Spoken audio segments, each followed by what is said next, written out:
Hello everyone, welcome back to my channel. ಇವತ್ತಿನ recipe ಬೆಂಡೆಕಾಯಿ ಗೊಜ್ಜು. ಇದನ್ನು ಹೇಗೆ ಮಾಡೋದು ಅಂತ ನೋಡ್ಕೊಂಡು ಬರೋಣ ಬನ್ನಿ. ಒಂದು ಕಡಾಯಿನ ಇಡಬೇಕು. ಅದಕ್ಕೆ ಸ್ವಲ್ಪ ಎಣ್ಣೆನ ಹಾಕೋಬೇಕಾಗತ್ತೆ, ಒಂದು 3 ಸ್ಪೂನಷ್ಟು. ಇಲ್ಲಿ ನಾನು ಅರ್ಧ ಕೆಜಿಯಷ್ಟು ಬೆಂಡೆಕಾಯಿನ ಚೆನ್ನಾಗಿ ತೊಳೆದು ಒರೆಸಿ ಕಟ್ ಮಾಡ್ಕೊಂಡಿದ್ದೀನಿ. ಇದೆಲ್ಲ ಸ್ವಲ್ಪ ಅಂಟು ಹೋಗೋವರೆಗೂ ಚೆನ್ನಾಗಿ ಹುರ್ಕೋಬೇಕು.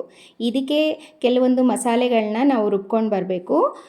ಇಲ್ಲಿ ನಾನು ಸಾಧಾರಣ 5 ದೊಡ್ಡ ದೊಡ್ಡ ಟೊಮೊಟೊನ ತೊಗೊಂಡಿದ್ದೀನಿ, 2 ಈರುಳ್ಳಿ ತೊಗೊಂಡಿದ್ದೀನಿ, ಮತ್ತು ನಾನಿಲ್ಲಿ ಸಾಂಬಾರ್ ಪೌಡ್ರು 2 ಸ್ಪೂನಷ್ಟು ತೊಗೊಂಡಿದ್ದೀನಿ.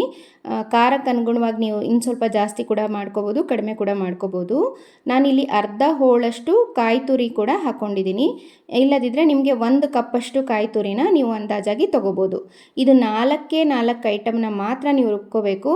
ನಿಮ್ಗೆ ಅಕಸ್ಮಾತ್ ಏನಾದರೂ ಟೊಮೊಟೊ ಏನಾದರೂ ಕಡಿಮೆ ಇತ್ತು ಅಂತ ಅನಿಸಿದ್ರೆ ಸ್ವಲ್ಪ ಹುಣಸೆಹಣ್ಣು ಬಳಸ್ಕೋಬೋದು. ನನಗಿಲ್ಲಿ ಟೊಮೊಟೊ ಜಾಸ್ತಿ ಇರೋದ್ರಿಂದ ನಾನು ಹುಣಸೆಹಣ್ಣು ಬಳಸೋಕ್ಕೆ ಹೋಗಲಿಲ್ಲ. ಇದಿಷ್ಟು ನುಣ್ಣಗೆ ರುಬ್ಕೊಂಡು ಬರಬೇಕು. ಈಗ ನಾನು ಮತ್ತೊಂದು ಪಾತ್ರೆ ಇಟ್ಕೊಂಡಿದ್ದೀನಿ. ಈ ಪಾತ್ರೆಗೆ ಸ್ವಲ್ಪ ಎಣ್ಣೆನ ಹಾಕ್ಕೋಬೇಕಾಗುತ್ತೆ. ಈ ಎಣ್ಣೆನ ಹಾಕ್ಕೊಂಡ ನಂತರ ನಾವು ಸ್ವಲ್ಪ ಸಾಸಿವೆ, ಒಗ್ಗರಣೆಗೆ ಕರಿಬೇವಿನ ಸೊಪ್ಪು, ಸ್ವಲ್ಪ ಈರುಳ್ಳಿ ಅಂದಾಜಾಗಿ ನೀವು ಒಂದು ಅರ್ಧ ಈರುಳ್ಳಿನ ಸಣ್ಣಕ್ಕೆ ಉದ್ದುದ್ದಕ್ಕೆ ಹಚ್ಕೊಂಡಿರೋ ಈರುಳ್ಳಿನ ಇದಕ್ಕೆ ಹಾಕ್ಕೋಬೇಕು. ಇದಿಷ್ಟು ಚೆನ್ನಾಗಿ ಎಣ್ಣೆಯಲ್ಲಿ ಮಗ್ಗವರೆಗೂ ಸ್ವಲ್ಪ ನಾವು ಹುರ್ಕೋಬೇಕಾಗುತ್ತೆ. ನಂತರ ಹುರ್ಕೊಂಡಿದ ಮೇಲೆ ನಾವು ರುಬ್ಕೊಂಡಿರೋಂಥ ಮಸಾಲೆನ ಇವಾಗ ಇದಕ್ಕೆ ಹಾಕಬೇಕು. ನಾವಿದನ್ನು ಹಾಕಿದ್ಮೇಲೆ ಚೆನ್ನಾಗಿ ಎಣ್ಣೆಲೇ ಇದು ಸ್ವಲ್ಪ ಫ್ರೈ ಆಗಬೇಕು. ಯಾವುದೇ ಕಾರಣಕ್ಕೂ ನೀರನ್ನು ತಕ್ಷಣವೇ ಸೇರಿಸೋ ಹಾಗಿಲ್ಲ.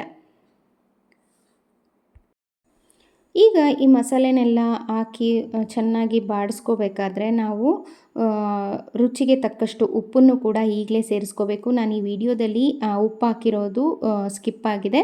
ಸೊ ಹಾಗಾಗಿ ನಿಮಗೆ ನಾನಿಲ್ಲಿ ಹೇಳ್ತಾ ಇರೋದು ಉಪ್ಪನ್ನು ಈಗಲೇ ಹಾಕ್ಕೊಳ್ಳಿ ಅಂತ ಹೇಳ್ಬಿಟ್ಟು. ಇಲ್ಲಿ ನಾನು ಅಚ್ಕಾರದ ಪುಡಿ ಕೂಡ ಹಾಕಿದ್ದೀನಿ. ಒಂದು ಅರ್ಧ ಸ್ಪೂನಷ್ಟು ಅಚ್ಕಾರದ ಪುಡಿನ ಹಾಕ್ಕೊಂಡು ಸ್ವಲ್ಪ ಅದನ್ನು ಬೇಯೋದಕ್ಕೆ ಅಂತೇಳಿ ಮುಚ್ಚಿಟ್ಬಿಡಬೇಕು. ಒಂದು 5 ನಿಮಿಷದ ನಂತರ ನಾವು ಅದನ್ನು ತೆಗೆದು ನೋಡಿದಾಗ ಅದೆಲ್ಲ ಕೂಡ ಎಣ್ಣೆ ಬಿಟ್ಕೊಂಡಿರುತ್ತೆ ಮಸಾಲೆ ಎಲ್ಲ.